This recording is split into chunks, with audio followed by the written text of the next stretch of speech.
பொறியியல் சிக்கக்கூடிய எலி அப்படிங்கிறத நம்மலாம் கேள்விப்பட்டிருப்போம். ஆனால் அரசியல் பொறியில் இப்போது சிக்கி கொண்டு இருப்பது வேறு யாருமே கிடையாது, திமுக தான். அது ஏன் அப்படின்னும் அவசர கொடுக்கையாக திமுக செய்யக்கூடிய ஒவ்வொரு விஷயமும் விஷத்தனமான ஒரு பிரச்சாரமும் வெறுப்பை விதைக்கக்கூடிய அந்த நோக்கமும் மக்களிடையே வீழ்த்தப்படும். மறுபடியும் திமுகக்கு கெட்ட பேர் தான் வருமே தவிர அதைவிட நல்ல பேர் வருவதற்கான வாய்ப்பு அப்படிங்கிறதே இல்லை. ரீல்ஸ் அரசியல் நடத்திட்டு இருக்கீங்க, ரியல் அரசியலுக்கு வாங்க அப்படின்னு சொன்ன அதே தாவைக்காவை பார்த்து இன்னைக்கு திமுக காரங்க எல்லாருமே மிகப்பெரிய அளவில் நாம் ஏதோ ஜெயிச்சிட்டோம் மாறா அப்படிங்கிற அளவில் பேசிகிட்டு இருக்காங்க.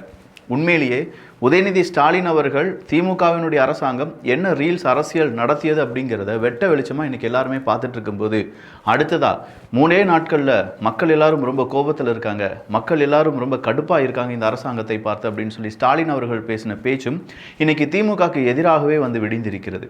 இது மட்டும் தானா? 1000 ரூபாய் கொடுக்க மாட்டாங்களா தாவேக்கா? என்னப்பா இப்படி செய்கிறீங்களே, அவகாசம் கேட்குறீங்களா, அதை எப்படி கேட்கலாம் அப்படி இப்படின்னு சொல்லிட்டு இருந்தாங்கல்ல. விஜய் அவர்களுடைய சைக்காலஜிக்கல் அட்டாக் என்ன அப்படிங்கிறத திமுக புரிந்து கொள்ள வேண்டும். காரணம், திமுக எதிர்கட்சியாக சூப்பராக செய்கிறாங்க. ஈவன் கலைஞர் டிவிக்கெலாம் உயிர் வந்துச்சுன்னா பார்த்துக்கோங்களேன். கலைஞர் செய்திகளுக்கு உயிர் வந்துருச்சு, சன் நியூஸுக்கு உயிர் வந்துருச்சு.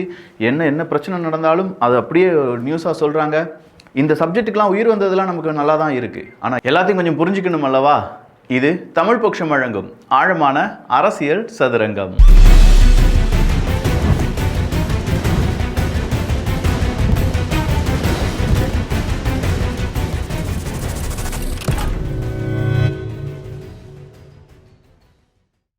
மே மாதம் 15ஆம் தேதி என்னப்பா எல்லாருக்கும் உரிமை தொகை வந்துருச்சா அப்படின்னு கேட்டால் எல்லாம் வந்துருச்சுன்னு சொல்கிறாங்க.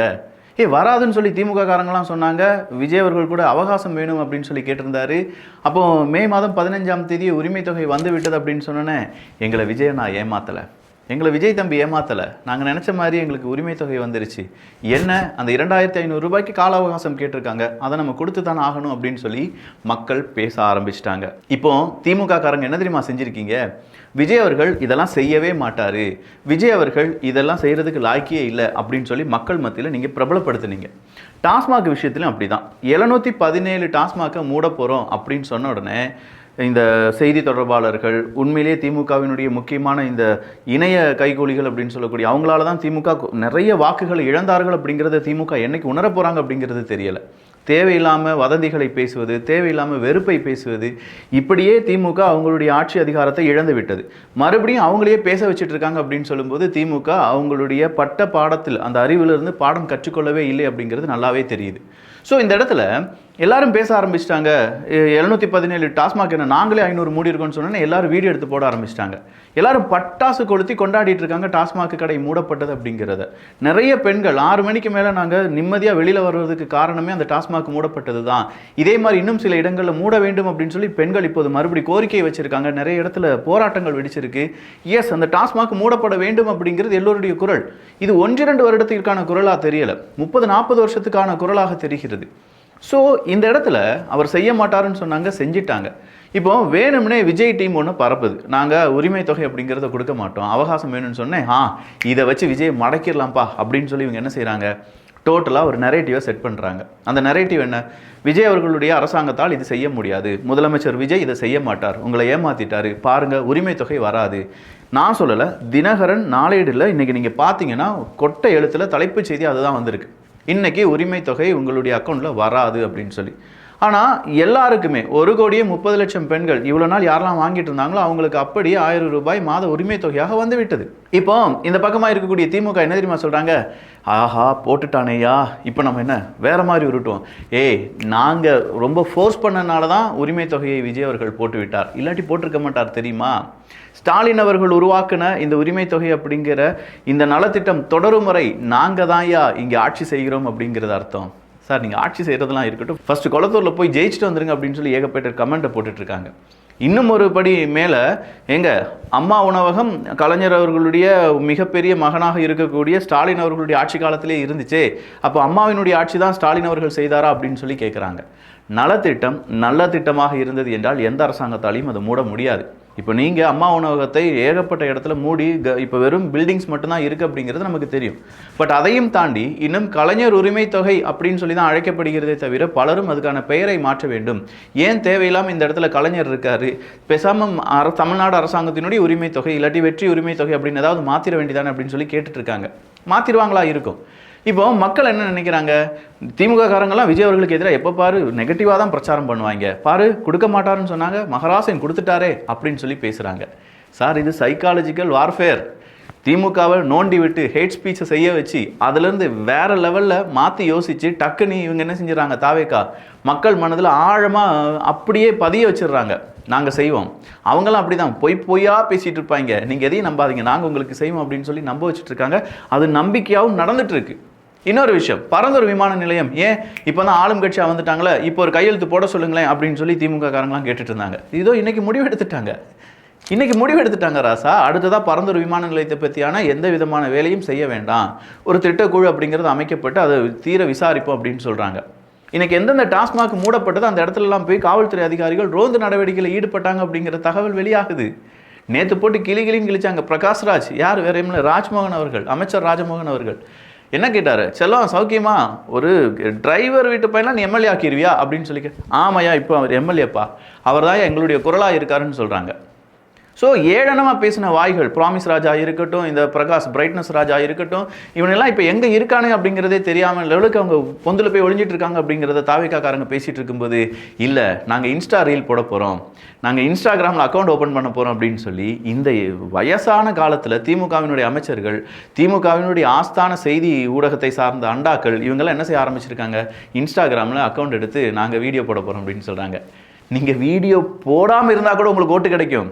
தேவையில்லாமல் வீடியோ போட்டு அதையும் நெகட்டிவிட்டியாக மாற்றி அங்கேயும் ஒரு வன்மத்தை தெளித்து அங்கே இருக்கக்கூடிய ஜென்சி மொத்தமாக அவங்களை வெறுக்க வைக்காதீங்க அப்படிங்கிறது மட்டும்தான் நம்முடைய தாழ்மையான வேண்டுகோள். பாருங்களேன், மைனாரிட்டி ஆட்சியில் இருக்குது, ஆட்சி எப்போ வேணாலும் கவிழும் அப்படின்னு சொல்லி ஸ்டாலின் அவர்கள் பேசியிருந்தார்ல. 21 கூட்டணி கட்சிகள், அண்டை மாநில 5 அரசியல் தலைவர்களுடைய பிரச்சாரம், தினமும் கோடிக்கணக்கில் யூடியூப் விளம்பரம், கிட்டத்தட்ட 310-320 கோடி ரூபாய்க்கு யூடியூப் விளம்பரத்தை மட்டும் செஞ்சிருப்பாங்க. இது இல்லாமல் ஊடக பலம், பொய்யான கருத்து கணிப்புகள், கருத்து திணிப்புகள், தொகுதிகள், பணப்பட்டுவாடா, இவ்வளவு செஞ்சும் நீங்கள் தோத்துட்டீங்கன்னா கண்டிப்பாக நீங்கள் தோக்க வேண்டிய ஆள் தான் அப்படின்னு சொல்லி போட்டிருக்காங்க. ஸோ மக்கள் எல்லாத்தையுமே கவனிச்சிட்டு இருக்காங்க. யார் நல்லது செய்கிறா, வந்த 5 நாள்லேயே எல்லாத்தையும் செஞ்சு முடிக்கணும் அப்படின்னு சொல்லி திமுக காரங்க கேட்கும்போது 862 நாட்களுக்கு பிறகு தான் நீங்கள் 1000 ரூபாயை கொடுக்க ஆரம்பிச்சிங்க அப்படிங்கிற உண்மையை மக்கள் நேரடியாகவே திமுக பக்கம் பார்த்து கேட்குறாங்க. இவ்வளோதான் வித்தியாசம். இவ்வளோ நாள் மக்கள் கேள்வியை கேட்க மாட்டாங்க, யூடியூபர்ஸ் யாரும் பேசவே முடியாது. பேசுனா குண்டாஸ் வந்துருமோ, ரவுடிகளுடைய மிரட்டல் வந்துருமோ, ஃபோன் கால் வந்துருமோ, சேனலை முட்டைக்கிடுவாங்களோ, இப்படி தான் பயந்துட்டு இருந்தாங்க. 1-2 பேர் பேசிகிட்டு இருந்தோம், இல்லைன்னா சொல்ல முடியாது. அதையும் தாண்டி கொஞ்சம் பேர் நாங்கள் பேசிட்டு தான் இருந்தோம். ஆனால் நிறைய பேர் பயந்துட்டு இருந்தாங்க. ஈவன் பாருங்களேன், பரிதாபங்களில் இப்போது நம்ம அரசியல் சார்ந்த நிறைய வீடியோக்கள் வர தொடங்கியிருக்கு. சிரிப்பில் கூட அரசியல் செய்யக்கூடாதுன்னு சொல்லி கட்டுப்படுத்தி வைத்திருந்த ஒரு கூட்டம் இந்த கூட்டம் அராஜக கூட்டமாக இருந்துச்சு. அதை தான் மக்கள் வெறுத்தார்களே தவிர உண்மையான உங்களுடைய திட்டங்களும் உண்மையான நல்ல ஆட்சி செஞ்சுருந்தீங்கன்னா மறுபடியும் நீங்கள் தான் ஆட்சிக்கு வந்திருப்பீங்க அப்படிங்கிறத யாராலையுமே மறுக்க முடியாது. அடுத்து அன்பில் மகேஷ் அவர்கள் வேற கேட்டுட்டார், என்னப்பா அவகாசம் கேட்குறீங்களாமே, இதுதான் மாற்றமா அப்படின்னு சொல்லி கேட்டார். அதற்கு நிறைய பேர் பதிலடி கொடுத்துருக்காங்க. நடிப்பு அரக்கன் சார், என்னையா வாட்டர்மெலன் சாருக்கு போயிட்டு நடிப்பு அரக்கன் அன்பில் மகேஷ் அவர்கள், நீங்கள் தில்லான அரசியல்வாதியாக இருந்தால் இதுக்கு பதில் சொல்லுங்கள். கலைஞர் மகளிர் உரிமை தொகை திட்டம் 2021ஆம் ஆண்டு திமுக அரசு ஆட்சி பொறுப்பேற்ற பிறகு சுமார் 28 மாதங்கள் கழித்து 15 செப்டம்பர் 2023 தொடங்கப்பட்டது. 2 வருஷமாக என்ன புடுங்கினீங்க அப்படின்னு சொல்லி கேட்குறாங்க. தேவையா? பார்த்தீங்களா, மக்கள் எல்லாரும் தெளிவாக யோசித்து நீங்கள் சோஷியல் மீடியாவில் களமாட போகிறீர்கள் அப்படின்னு சொன்ன பிறகும் சோஷியல் மீடியா அவங்க கட்டுப்பாட்டில் தான் இருக்குது. இன்னும் நீங்கள் அதை கட்டுப்பாட்டுக்குள்ளே எடுக்கவே இல்லையே. 6 மாதங்கள் அவங்கள வேலை செய்ய விடுங்க. வேலை செய்கிறதுக்கு முன்னே அவங்க சரியில்லை நீங்கள் அவதூறை மட்டுமே பரப்பிட்டு இருந்தீங்கன்னா, புலி வருதுன்னு இவனுக்கு போக்கு மட்டும்தாண்டே காட்டுவாங்க, நாம தான் என் நல்ல அரசாங்கத்தை தப்பாக நினச்சிக்கிட்டோம், இவனுக்கு பேச்ச நம்பக்கூடாது டே அப்படின்னு சொல்லி முடிவு எடுத்துட்டாங்கன்னா எங்கே கொண்டு போவீங்க நீங்கள் அடுத்த 5 வருஷத்துக்கு பிறகு? அதனால் 6 மாதம் அவங்க நல்லபடி ஆட்சி செய்யட்டும். அதை தான் தாவேக்காவும் விரும்புகிறது. எந்த திட்டத்தையும் நம்ம முடக்கக்கூடாது, யாருக்குமே கெட்டது செய்யக்கூடாது, எல்லாருக்கும் நல்லது செய்வோம். 6 மாதங்கள் நம்ம ஆட்சி அவங்க பார்க்கட்டும். 6 மாதங்கள் அசைக்க முடியாத நம்பிக்கை வந்துருச்சுன்னு வச்சுக்கோங்களேன், மறுபடியும் அவங்கள அசைக்கவும் முடியாது. 2 பக்கமும் இருந்து திமுக அதிமுகவுக்கு எப்போதுமே பிரச்சனை தான். அவங்கள நல்லபடி ஆட்சி செய்ய விடலைனாலும் அது மக்கள் மத்தியில் அதிருப்தியாக மாறும், ஆட்சி செஞ்சிட்டாங்கனாலும் மக்கள் மத்தியில் நம்பிக்கையாக மாறும். அப்போ அதிருப்தியை ஏற்படுத்த வேண்டும் என்றால் உண்மையாக அவங்க செய்யக்கூடிய குற்றங்களை மட்டும் எடுத்து சொல்லுங்கள். போலியான குற்றங்கள் அவங்க செய்தார்கள் அப்படின்னு சொல்லி போலியான தகவலை பரப்பிட்டு இருக்காதீங்க அப்படிங்கிறது தான். இன்னைக்கு ஒரு செய்தி பார்த்தேன். ஆந்திர பிரதேச ரெஜிஸ்ட்ரேஷன் இருக்கக்கூடிய ஒரு பஸ் எரியுது. இப்போ மட்டும் சிவசங்கர் அண்ணா மட்டும் அரசு போக்குவரத்து கழகத்தினுடைய தலைவராக இருந்தாருன்னா அங்கே வந்து நின்று இருப்பார் அப்படின்னு சொல்லுவோம். ஏய், ஆந்திர பிரதேசத்தினுடைய வண்டி, அதுவும் ப்ரைவேட் வண்டி பஸ்ஸு எரிஞ்சு நிற்கிது, அதுக்கு ஏன் நம்ம போக்குவரத்து கழக அமைச்சர் அங்கே வரணும் அப்படின்னு சொல்லி கேட்குறாங்க. இன்றைக்கி தமிழ்நாடு அரசு போக்குவரத்து கழகம் அப்படின்னு சொல்லி பெயர் மாற்றம் செய்து பல அறிவிப்பு பலகைகளிலும் அது வந்தபோது அதில் இருந்த ஆனந்தம் இருக்க பாருங்க. பெயிண்ட் அடிக்கிறதுக்கு செலவு மிச்சப்படுத்துகிறோம், அங்கே இடம் இல்லை, அதனால தான் அரசு பேருந்து போக்குவரத்து கழகம் அப்படின்னு அடிச்சிருக்கோம். ஏன்னா தமிழ்நாடுன்னு எழுதுறதுக்கு உங்களுக்கு என்னடா வலிச்சிச்சு அப்படின்னு சொல்லி எல்லாரும் கேட்டாங்க. இன்றைக்கி அதை விஜய் அவர்கள் சரி பண்ணியிருக்காரு. டாஸ்மாக் விஷயத்தில் சரி பண்ணியிருக்காரு. மறுபடியும் இது பரந்தூர் விமான நிலையத்தில் சரிப்படுத்தியிருக்காரு. உரிமை தொகை கொடுத்திருக்கார், மாணவர்களுக்கான தொகை கொடுத்திருக்கார். இதுக்கு மேலே நீங்கள் என்ன குற்றம் சொல்லுவீர்கள் அப்படிங்கிறது மட்டும்தான் கேள்வி. ஸோ கிரிட்டிசிசம் பண்ணுங்க, அது சரியான கிரிட்டிசிசமாக இருக்கட்டும் அப்படின்னு தான் நான் சொல்கிறேன். மறுபடியும் நீங்கள் வெறுப்பை விதைக்க மக்கள் இதை பார்க்கும்போது உங்கள் மீதான வெறுப்பு தான் இன்னும் அதிகமாகும். ஒன்றுமே கிடையாது. விஜய் அவர்கள் இருக்கக்கூடிய அந்த மாசுக்கு ஜஸ்ட் வெளியில் வந்து ப்ரெஸ் மீட்டு கொடுக்க மாட்டார்னு வச்சுக்கோங்களேன், வெளியில் வந்து பேசிட்டார்னு வச்சுக்கோங்க, எப்பா இப்படிலாம் செஞ்சாங்க, நாங்கள் இதெல்லாம் செஞ்சுட்டோம் அப்படின்னு சொல்லி ஒரே ஒரு வீடியோ முடிஞ்சு நீங்கள் வச்ச எல்லா கிரிட்டிசிசமும் அதோடு முடிஞ்சு போயிடும். ஸோ இவ்வளோ வலுவாக இருக்கக்கூடிய மக்கள் மத்தியில் இவ்வளோ ஆதரவாக இருக்கக்கூடிய ஒரு நபர் மீது நீங்கள் கிரிட்டிசிசம் வைக்கிறீங்க அப்படின்னா அது ரொம்ப ஸ்ட்ராங்காக, ரொம்ப வேலிடாக, ரொம்ப மெச்சூராக வைக்கணும். இம்மெச்சூராக வைக்காதீங்க. தேவையில்லாமல் ரீல்ஸ் அரசியல் பண்ணுறீங்க. உதயநிதி அவர்கள் ரொம்ப பெரிய அளவில் ரீல்ஸ் பார்த்துக்கிட்டு இருக்காருன்னு தோணுது. அதனால தான் அந்த மனுஷன் அப்படிலாம் பேசிட்டார். அதுவும் இல்லாமல் இப்போ உங்களுடைய அரசு அறிவிப்புகள் ட்விட்டரில் நீங்கள் எழுதுறது எல்லாமே ரொம்ப பிழையாக இருக்குது. கருணாநிதி அவர்கள், பெரியார் அவர்கள் தமிழை வளர்த்தார்கள், தமிழை வாழ வைத்தார்கள் அப்படின்னு சொல்கிறீங்க. நீங்கள் என்ன பேச்சு வழக்கில் எழுதிட்டு இருக்கீங்க? பார்க்குறாங்க, பார்க்கிறார்கள், அதுதான் எழுதணும். ஆனால் இப்போ திமுக காரங்க எப்படி எழுதுறாங்க? பார்க்குறீங்களா? என்னையா இது? அது பேச்சு வழக்கு. அதை போய் நீங்கள் ரைட்டிங்கில் எழுதிட்டு இருக்கீங்களே அப்படின்னு சொன்னால் இல்லை ஜென்சி பசங்களுக்கு இதுதான் புரியும். டே மடையர்களா, யாரும் அவங்களுக்கு இந்த மாதிரி ஸ்கிரிப்ட் ரைட்லாம் எழுதி கொடுக்குறீங்க? அது வேற. பேசும்போது தான் அப்படி பேசணும். நீங்கள் வாசிக்கும்போது அப்படின்னா தங்கிலீஷில் எழுதுங்களேன். தமிழும் இங்கிலீஷும் AMMA அம்மா, ஆட்சியில் ATCHAIL ஆட்சியில் அப்படின்னு சொல்லி எழுதுங்க. அதுதான் ஜென்சிக்கு பிடிக்கும். அப்படி தான் எல்லோரும் வாட்ஸ்அப்லாம் மெசேஜ் அனுப்பிட்டு இருக்காங்க. சார் மாறுங்க, மாற வேண்டாம்னு நாங்கள் சொல்லலை. அதுக்காக இந்த அளவுக்கு மாறாதீங்க. தமிழை விட்டு கொடுத்து நீங்கள் தமிழ்நாட்டில் அரசியல் செய்ய வேண்டும் அப்படிங்கிற நிலைமை திமுகக்கு ஏன் வந்துச்சு? அந்தளவுக்கு உங்கள் மேலே கான்ஃபிடென்ட் இல்லையா? அல்ல அந்தளவுக்கு உங்கள் ஆட்சியின் மீதோ இவ்வளோ நாள் இத்தனை வருடங்கள் நீங்கள் மக்களை ஆட்சி செஞ்சுருக்கீங்கிறீங்க. மன்னர் பரம்பரை அப்படின்னு சொன்னால் ஆமாடா இது மன்னர் பரம்பரை தாண்டா அப்படின்னு சொல்லி நெஞ்சை நிமிர்த்திட்டு சொன்ன கட்சி இன்னைக்கு அவங்க இப்படி பேசினா தான் புரியும், அதனால தான் அவங்க வெற்றி பெற்று விட்டார்கள், நாமும் அதே மாதிரி நம்ம இப்படி வெற்றி பெற்று விட்டார்கள் சொன்னால் தூய தமிழ் வேறு வந்து தொலையுதே, அதனால தான் அவங்க வின் பண்ணிட்டாங்க, நாமளும் அப்படி தான் வின் பண்ணணும், இந்த பாதையை நம்ம சூஸ் பண்ணணும் அப்படின்னு சொல்லி இங்கிலீஷை கொண்டு கலக்கிறார்கள். தமிழுக்கான மரியாதையே கெடுக்கிறீங்களேயா? ஏய், இதெல்லாம் மறுபடியும் இது தமிழ் சார்ந்து இருக்கக்கூடிய மனிதர்கள், தமிழை வளர்க்க வேண்டும் அப்படின்னு நினைக்கக்கூடிய மனிதர்கள் ஏராளம் இருக்காங்க. ஜென்சி பசங்க பேசும்போது வேணா அப்படி இருக்கும், ஆனால் தமிழை பார்த்தார்கள் என்றால் அதற்குன்னு மரியாதை கொடுப்பாங்க. நீங்கள் தேவையில்லாமல் திமுகவினுடைய என்டையர் மரியாதையை குழி தோண்டி புதைச்சிட்டு இருக்கீங்க அப்படிங்கிறத புரிஞ்சுக்கோங்க. தொழில் நிறுவனங்களுடன் முதலமைச்சர் விஜய் அவர்கள் இன்று ஆலோசனை. என்ன நிறுவனங்கள்? இப்போ வேற ஒன்றுமே கிடையாது. அரசு அதிகாரிகள், அரசாங்க ஊழியர்கள் எல்லாருமே டக்குன்னு வேலை செய்ய ஆரம்பிச்சிட்டாங்க. தலைமைச் செயலகத்தில் 5 மணி வரை இருக்காராம்ப்பா விஜய் அவர்கள். யாருப்பா அது? விஜய் அவர்கள் வேலையே செய்ய மாட்டார், காலையில் வரமாட்டார் அப்படின்னு சொன்னீங்க. டிஃபன் கேரியரோடு வந்துடுறாராம் மனுஷன். மதியத்துக்கு சாப்பாடு எடுத்துக்கிட்டு வந்துடுறாருன்னு சொல்லி எல்லா ஊடகங்களும் பேசிகிட்டு இருக்காங்க. இப்படி ஒரு முதலமைச்சரை நாங்கள் பார்த்தது இல்லைப்பா அப்படின்னு சொல்லி. அது மட்டும் இல்லாமல் தனிச் செயலாளர்களை வைத்து விட்டு முதலமைச்சர்கள் என்ன செய்வாங்க? என்னப்பா நடந்திருக்கு, இந்த உத்தரவு போட்டிங்களா, அந்த உத்தரவு போட்டிங்களா, சரியா கிளம்பட்டுமா, 1 மணி நேரத்தில் அப்படி கிளம்பி வீட்டுக்கு வந்துடுவாங்க. இவர் என்ன செய்கிறாரா? உட்காந்து வேலை பார்த்து நம்ம கொடுத்த கோப்புகள் சரியாக போயிடுச்சு அப்படின்னு சொல்லி உள்ளக்கே உட்காந்து வேலை பார்த்துட்டே இருக்காராம். இதனால் அரசு அதிகாரிகளுக்கும் வேறு வழி கிடையாது, நாமளும் இறங்கி வேலை செஞ்சாதான் முடியும் அப்படிங்கிற ஒரு நிலைமை வந்துட்டு இருக்கு என்கிற அந்த தகவலை இங்கே இருக்கக்கூடிய மக்கள் எப்படி புரிந்து கொள்வார்கள் என்றால் நமக்கான விடிவு காலம் வந்துருச்சுன்னு சொல்லி. சில அரசு அதிகாரிகளுக்கு இது கொஞ்சம் பயமாக தான் இருக்கும். எப்போ வேணாலும் ரோந்து நடவடிக்கையில் வரலாம். மஃப்தியில் வந்து சில ஏதாவது ஒரு மருத்துவமனைலாம் விசிட் பண்ணுறதுக்கான வாய்ப்புகள் இருக்குது. விஜய் அவர்கள் அதையும் செஞ்சாலும் செய்வார். ஏகப்பட்ட இடத்துல மஃப்திக்கு போகிறதுக்கான வாய்ப்புகள் இருக்குது. திடீர் விசிட்டுக்கு போன மாதிரி இருக்கும். யார்கிட்டும் எதுவும் சொல்லாமல் பல விஷயங்கள் செய்ய முடிகிறதுக்கான வாய்ப்புகளும் இருக்கிறது. இது எல்லாத்தையுமே நம்ம பார்க்க தான் போகிறோம். கோரிக்கை வைக்கப்பட்டது, இந்த 40,000 ஊழியர்களுக்கு ஒரு மாதத்துக்கான அந்த சம்பளத்தை நீங்கள் கொடுக்கணும்னு சொல்லி கோரிக்கை வைத்தது யார் அப்படின்னு பார்த்தீங்கன்னா கம்யூனிஸ்டுகள். அந்த கோரிக்கையை ஏற்றுக்கொண்டு அதை செயல்படுத்தியது யார் அப்படின்னு பார்த்தீங்கன்னா தாவேகாவினுடைய தலைவர் விஜய் அவர்கள், முதலமைச்சர் விஜய் அவர்கள் கோரிக்கையை ஏற்றுக்கொண்டார்கள். கம்யூனிஸ்ட் ஹாப்பி என்னாச்சு? இதுக்கு மேலே ஒரு கூட்டணி கட்சியை சந்தோஷமாக வைக்க முடியுமா? வேற ஒன்றுமே இல்லை. அந்த ரத்தன் பண்டிட்டா வேண்டான்னு சொன்னாங்க, கிரிட்டிசிசம் சரியாக இருந்துச்சு, வேண்டான்னு சொல்லி அரசு முடிவு எடுத்துட்டாங்க. நாங்கள் அக்செப்ட் பண்ணிக்கிறோம்ப்பா, அது தப்பான முடிவுனா நான் அக்செப்ட் பண்ணிக்கிறேன். இந்த மனநிலைமை தானே வேணும். நான் செஞ்சது சரிதான், நீ எப்படி எதிர்த்து பேசலாம், போடுறாங்க மேலே குண்டாஸ் அப்படின்னு சொல்கிற ஒரு அரசாங்கத்தை வீழ்த்தி விட்டு எங்களுக்கு பிடிச்ச நாங்கள் கிரிட்டிசிசம் பண்ணால், வேலிடான கிரிட்டிசிசம் பண்ணால் அதை ஏற்றுக்கொள்ளக்கூடிய பக்குவம் நிறைந்த அரசு அதிகாரிகளும் காவல்துறை அதிகாரிகளும் அரசியல்வாதிகளும் இருக்கக்கூடிய ஒரு அரசாங்கமாக இருக்குது அப்படிங்கிறத மக்கள் உணர ஆரம்பிக்கிறாங்க. இதே மாதிரி தொடர வேண்டும் அப்படின்னு நம்ம சொல்கிறோம். ஓகே, தாவேகா மேலே நம்பிக்கை வந்துருச்சு, நம்ம எப்படி வேணாலும் ஆடலாம் அப்படின்னு சொல்லி யாரும் நினச்சிடாதீங்க. தட்டி கேட்கறதுக்கும் நாங்கள் தயாராக தான் இருப்போம். ஏதோ தட்டி கொடுத்துக்கிட்டே இருக்கோம் அப்படிலாம் விட்டுறாதீங்க.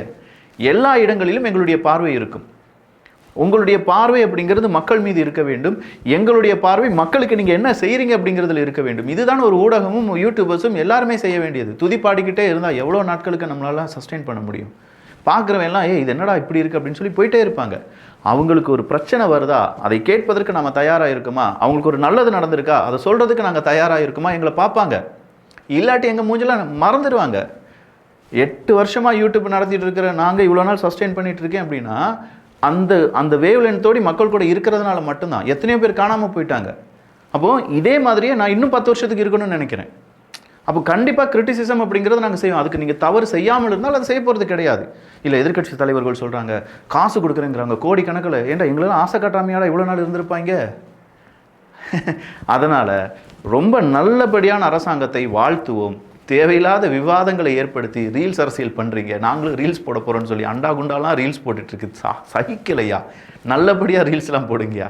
ரீல்ஸுக்குன்னு ஒரு மரியாதை இருந்துச்சு. அது ஜென்சி பசங்க, இளைஞர்கள் அவங்களுடைய ஹார்ட் ஒர்க்கை போட்டு டெய்லி ஒரு கண்டென்ட்டை க்ரியேட் பண்ணி அதில் எடிட்டிங்கை அவங்க படித்து இவ்வளோ செஞ்சுட்டு இருந்தாங்க அந்த மக்கள். அதனால் ஜெயித்தாங்க.